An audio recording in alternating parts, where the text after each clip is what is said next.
ยอมรับโดยดีว่ามีเมียแล้วเคยรักเมียแน่วแน่บ่แปลเปลี่ยนผันเมื่อมาเจอเธอเก็บไปเพลอจนใจไว้วันลงเอ่ยเรารักกันเบ่งบานอยู่ที่กลางใจ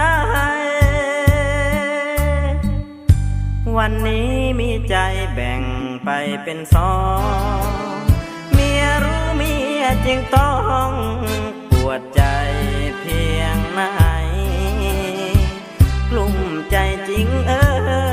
เก็บเธอไว้คงเป็นเรื่องใหญ่เมียคงจะเสียใจขอไกลเธอขอลาฉันต้องอกหักก็เพราะรักเมียยอมเสียเธอไปทั้งที่ใจไม่ปรารถนาฉันทำเธอเจ็บจนมีน้ำตาอยากให้เธอรู้ว่าฉันช้ำอุราแค่ไหนยอมรับโดยดีว่ามีเจ้าของความรักเราจึงต้อง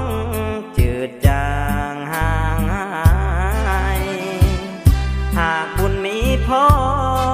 ชาติหน้าขอรักเธอไม่นายเจอกันเมื่อสายไปทั้งที่ใจรักกัน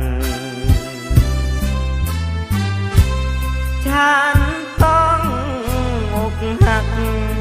ก็เพราะรักเมียยอมเสียเธอไปทั้งที่ใจพี่ปรารถนาฉันทำเธอเจ็บจนมีน้ำตาอยากให้เธอรู้ว่า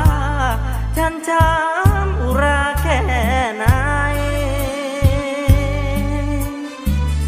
ยอมรับโดยดีว่ามีเจ้าของ